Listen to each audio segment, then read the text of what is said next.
sa bawat Tari ko nga pagkakataon. din mangutang din. Makita unti-unti nilang inaabot ang kanilang pangarap. Doon nyo nakikita na ang lahat ng pagod at lahat ng hirap ay sulit. Picture lang sa akin kanina. Bilang isang tagapagsalita, pero higit sa lahat, bilang isang anak na minsan ding naging produkto ng sakripisyo ng aking mga magulang, gusto kong sabihin sa inyo ng mga puso. Saludo po ako sa inyo. Kasi okay na. Ang bawat medalya at sertipiko na natatanggap ng inyong mga anak ngayon ay hindi lamang bunga ng kanilang sipag, kundi bunga rin ng inyong wagas na pagmamahal at sakripisyo. Maraming salamat po. Walang nakikinig. At sa ating mag-aaral, kayo ang tunay na bida ng okasyong ito. Pero ito.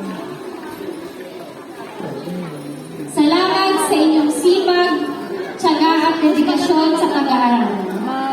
Sa bawat pagsubok na inyong hinarap mula sa mahahabang Oo, sa aralin, mga highs. pagsusulit at proyekto, hindi kayo sumuko. Sino ba kanina? Patuloy kayong mangarap, magsikap at huwag matakot sa mga pagsubok. Alam niyo, habang tinitingnan ko kayo ngayon, naaalala ko ang sarili kong pagkabata. Nakakatuwa dahil noon, isa rin akong batang may pangarap, katulad niyo. At kung tatanungin niyo po ako ngayon, hindi naman pagpupulis ang pangarap ko noon at hindi ito bahagi ng plano ko sa buhay.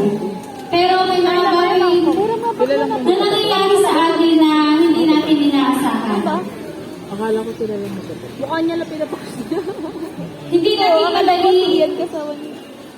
May mga pagsubok, may mga tanong, at may mga panahong nagdududa ako sa sarili ko.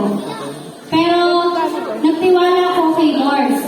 Dahil naniniwala ko na hindi naman niya ako ilalagay sa sitwasyon na hindi ko naman kaya. Pagka puntahan mo sa bahay, pero na-direct ka. Sabi nga, rejection is God's redirection. Kaya, huwag kayong matakot na kung minsan lumilihis yung mga plano nyo. May mga gusto kayo pero hindi niya binibigay. Kasi bakit? Kasi alam niyang Sa inyo ba yan? hindi ito makakabuti para sa inyo. O kung minsan, binibili niya yung mga naisin nyo. Kasi siguro hindi pa kayo handa doon sa gusto nyo na yun. Sabi nga, God's plan is better than our plans. Just trust the process.